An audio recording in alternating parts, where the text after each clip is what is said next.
में जो आ गई आपने मंदिर की बात, बहुत पढ़े लिखे लोग, उच्च स्तर के लोग होते हैं जिसको जज को जजमेंट दिया जाता है। उस जज ने जब फैसला किया तो कुछ सोच के किया होगा, बहुत कुछ देखते हुए उसमें से बहुत छोटी छोटी चीजें बहुत निचोड़ निकाल। नमस्कार, मैं आप सबके साथ अनुराग तिवारी और आज हमारी मौजूदगी भंगेल में है और भंगेल में मौजूदगी तो है।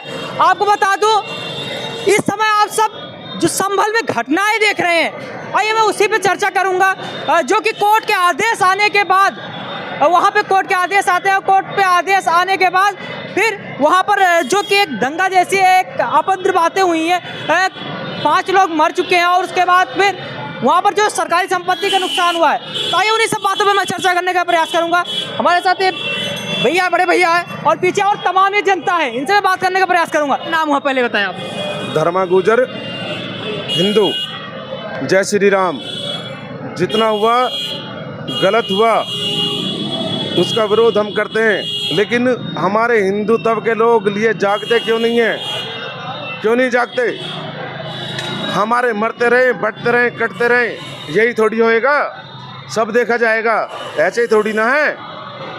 अच्छा, मैं एक चीज़ कहूँगा कि जैसे अभी कुछ टाइम पहले वहाँ पर आदेश होता है, हालांकि दायरा होते हैं, उसके बाद फिर आदेश होता है कि वहाँ पर जो मंदिर है वो बताते हैं मस्जिद में मंदिर है, ये मंदिर हरिहर मंदिर की बात होती है।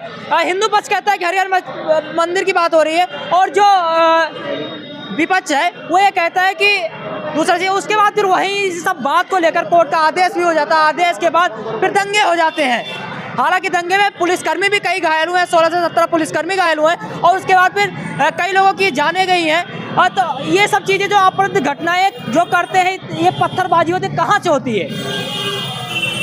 केवल विरोधी हैं जो पत्थरबाजी करते हैं। अपने हिंदू धर्म में कोई पत्थरबाजी करता ही नहीं है। सबसे बड़ी बात जो आप बोल रहे हो कि ये जो घटनाएं हुई हैं उनकी मैं निंदा करता हूँ अभी भी खड़ा होकर स्वयं, लेकिन हिंदू धर्म पे आँच आएगी तो सबसे पहले खड़ा हूँ।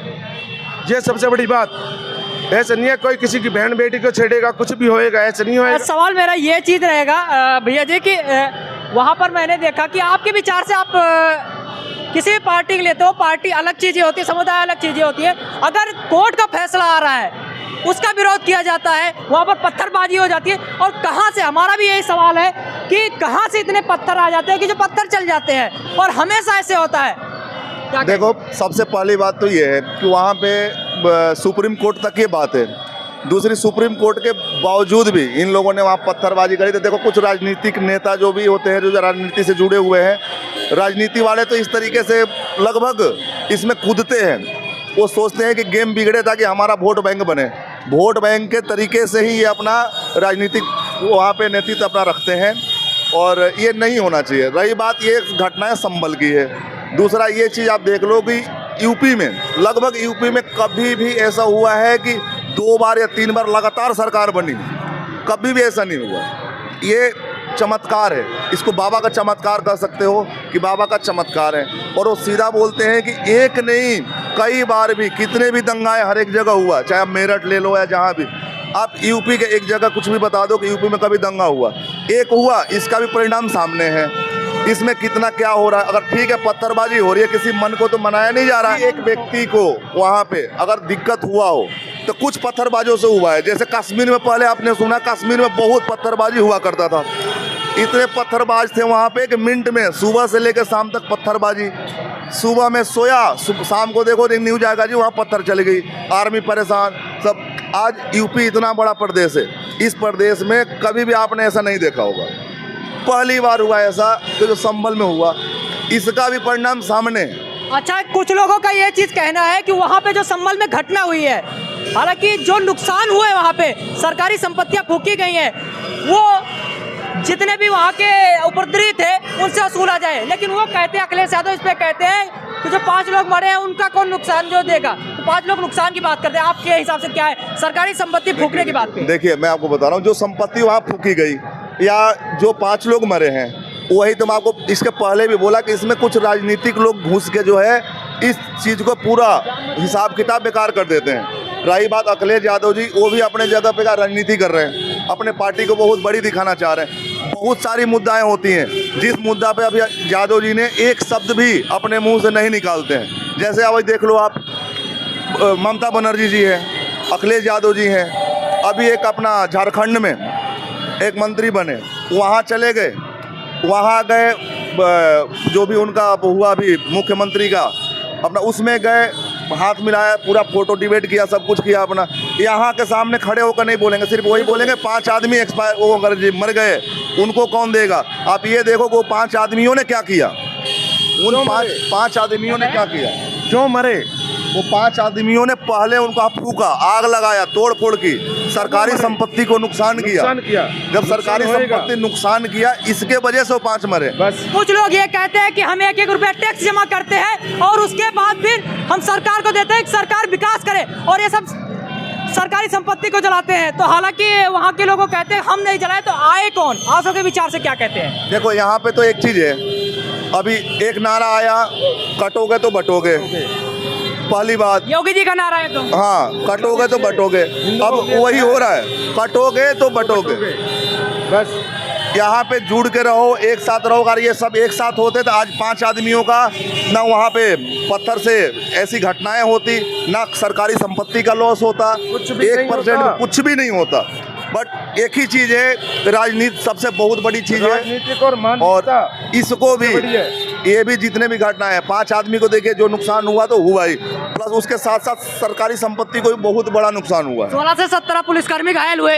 और हरिहरनाथ मंदिर के एक सवाल आपको बता दूं, उनके वजह से उसी मंदिर को, मेन मुद्दा है भगवान का मंदिर, पुराना मंदिर, प्राचीन मंदिर, बहुत शुरू से चलते आ रहा, उसके पीछे 5-6 अभद्र लोग, जो बिना जात के लोग कह सकते हैं आप, बिना जात के लोग पत्थर उठा लें, किसी के ऊपर डंडे बता लें, उल्टे सीधे कार्य कर देते हैं। उस उल्टे सीधे कार्य के वजह से इतना बड़ा नुकसान होता है, तो इस पे तो लोगों को ही समझना चाहिए। मेरे हिसाब से तो राजनीति इसमें नहीं कर। लोगों का मांग है कि बुलडोजर चलने का, आप सबका क्या विचार कहते हैं? सबसे सुपर है, सब सीधी बात, बाबा की बुलडोजर ही तो मेन है, बाबा की बुलडोजर ही तो मेन है, और बाबा की बुलडोजर से ही यूपी जो है ना आज तक क्या है, दंगा से बचा हुआ। इन चीजों का इलाज क्या है, मैं ये बोलना चाह रहा हूँ। वो तो कर रहे हैं, अपना काम कर रहे हैं, सुपर कर रहे हैं, बस। बुलडोजर हमेशा सुपर से ऊपर रहेगा, यही नारा है बस। अच्छा, बुलडोजर की बात होती है तो जो 5 लोग घायल हुए हैं, जो मतलब मृत्यु हो गई है, उनके लिए आपका क्या विचार है? देखो, जो जैसा करेगा वो वैसा भरेगा। अच्छा, ये बताइए कि कोर्ट के आदेश आते हैं, ठीक है, आप जनता हैं, सारी जनता है यहाँ पर, कोर्ट के आदेश आते हैं और आदेश होने के बाद वहाँ जाया जाता है चेक करने के लिए। क्या कोर्ट के आदेश को भी मानने वाले नहीं है ये सब? कुछ लोग हैं जो नहीं मानते, कुछ लोग हैं जो नहीं मानते इस चीज को, बाकी मानते हैं, हम मानते हैं। जैसे पूरा समाज भ्रष्ट हो रहा है। कुछ लोग जो नहीं मानते हैं, उनके वजह से हम सब पे सवाल नहीं उठा सकते कि सब नहीं मानते। कुछ लोग तो मानते हैं, और जो नहीं मानते उन्हीं के हिसाब से ये दंगा होता है। बस जो न मानने वाले हैं उनके हिसाब से दंगा होता है, पथराव होता है, सरकारी संपत्ति को नुकसान होता है, और इस चीज को ही मनाना है। और नहीं मानेंगे, उसी का उपाय है कि बाबा का बुलडोजर। बस इसके पहले बाबा का बुलडोजर कभी नहीं था, आज बाबा का बुलडोजर का हालांकि 800 लोगों के ऊपर FIR दर्ज हो चुकी है, जिसमें से 200 से 250 लोग गिरफ्तार हो चुके हैं, और तमाम लोगों से ये चीज़ आ रहा है, बीजेपी की तरफ से ये चीज़ कहा जाता है बुलडोजर चलना चाहिए, और विपक्ष कहता है कि ये बीजेपी का आरोप है, बीजेपी खुद करवा रही है। इसमें देखिए, अभी तो बीजेपी ने 250 लोगों को गिरफ्तार किया है, या यहाँ के प्रशासन ने, सबसे बड़ा आभार व्यक्त है इस प्रशासन का कि 250 लोगों को इनने गिरफ्तार किया है। धन्यवाद। गिरफ्तार करने के बावजूद जो बुलडोजर की बात आ रही है, ये भी कुछ दिन में ही सामने आ जाएगी। गिरफ्तारी भी ठीक है, थोड़ी आदमी के अंदर डर होना चाहिए। सबसे बहुत बढ़िया ये प्रशासन है, बहुत अच्छा प्रशासन है। इस प्रशासन ने इतना ज़्यादा कंट्रोल किया, नहीं तो इसके 15 साल पीछे जाएं, दंगा होता रहे, दूसरी जगह पार्टी चलती रहे, कोई उसमें कोई फ़र्क नहीं पड़ता था। एक जगह पार्टी चल रही है, दूसरी जगह क्या हो, लेकिन प्रशासन यहाँ के बहुत अच्छी, जो इतना 250 लोगों को कम से कम गिरफ्तार किया, और आने वाले समय भी ये प्रशासन से बहुत उम्मीद है। क्या लोगों को डर रहे, गलत ना करें, गलती से बचें, पत्थरबाजी से भी बचें, अनुचित से भी बचें। अच्छा, एक बात और रखी जाएगी, वहाँ पर जो कि मंदिर का दावा होता है और उधर से मस्जिद है, तो आप सबका क्या विचार क्या है? जो दावा है, जो दावा ठोक रहे, हालांकि वो तो कोर्ट का फैसला है, जो कोर्ट कहेगी वो मानना होगा, लेकिन वहाँ पे जांच करने जाती है तो कोर्ट को उल्लंघन में फंसाया जाता है। फंसाए का मतलब ये चीज़ है कि जो वहाँ के वकील जाते हैं, दोनों पक्ष के वकील जा रहे हैं, और जो वहाँ के मुसलमान हैं, तमाम वीडियो में ये चीज़ दिख के आ रहा है कि वो कहते हैं, ये चीज़ कहते हैं वहाँ पर कि ये जो तमाम मुसलमान हैं उनका ये चीज़ आरोप होता है कि भैया वहाँ पर अभद्र बातें की गई, इसलिए लड़के भड़क गए। क्या लड़के भड़क जाते हैं तो 5 से 6 टाली जो पत्थर आ जा रहे हैं, पत्थर चल रहे हैं, घायल हो रहे हैं, सरकारी संपत्ति फूकी जा रही है, इस पर मेरा सवाल है। देखिए इसमें क्या होता है, यह समाज है, समाज में भिन्न तरह की बातें होती हैं, विभिन्न तरीके की बातें होती हैं। समाज को हम कुछ नहीं कर सकते, कुछ समाज कुछ कहेगा, कोई कुछ कहेगा। बट अब इसमें जो आ गई आपने मंदिर की बात, बहुत पढ़े लिखे लोग, उच्च स्तर के लोग होते हैं जिसको जज को जजमेंट दिया जाता है। उस जज ने जब फैसला किया तो कुछ सोच के किया होगा, बहुत कुछ देखते हुए, उसमें से बहुत छोटी छोटी चीज़ें बहुत निचोड़ निकाली होगी उनने, उसके बाद इस फैसले को जजमेंट किया कि नहीं यहाँ मंदिर है, मस्जिद नहीं है, मस्जिद है कोई एक चीज़ नहीं है। अंदर से मंदिरों के बहुत सारे चीज़ें निकल रही हैं। तो इस बात को तो देखिए जज को तो जजमेंट स्वीकारनी चाहिए, पूरे पब्लिक को स्वीकारनी चाहिए। जज ने यह भी कहा कि वहाँ पे जो जांच होगा, जो पक्ष का होगा उसी को मिलेगा। जो उपद्रवी है, कुछ लोगों का ये चीज़ कहता है कि जो उपद्रवी है उनके घर से जो भी नुकसान हुआ सरकारी संपत्ति का वो वसूला जाए। सत्य है, सही है, बात है, अच्छी है, उसमें क्या बुराई है, बोलना भी चाहिए। इस सत्य को माननी पड़ेगी। अगर जज की जजमेंट है या कोई भी सरकारी जजमेंट कुछ भी आता है तो ये पब्लिक को माननी चाहिए, स्वीकारनी चाहिए। इसमें कोई नेतागिरी नहीं है, कोई राजनीतिक नहीं है, और इसमें कोई राजनीति है भी नहीं। अब उसको राजनीति में, जज को, जजमेंट को भी आज की डेट में राजनीति में लाया जाता है। ये तो हमारी तरफ से थोड़ी सी गलत लगता है, और पूरी समाज भी कहेगा कि गलत है। साथियों, जैसे कि मैं यहाँ पे चर्चा कर रहा था और तमाम पीछे जनता थी, इनसे मैंने बात की, और यहाँ पर जो उपद्रवी है और उनके ऊपर कड़ा एक्शन होना चाहिए, इनका आपका ये ऐसा कहना है। बाकी आप सब क्या कहेंगे वहाँ की घटना के बारे में, जो संबंध में घटना हुई है। बाकी वीडियो देखने के लिए हमारे वीडियो को ज़्यादा शेयर करें। नमस्कार, जय हिंद।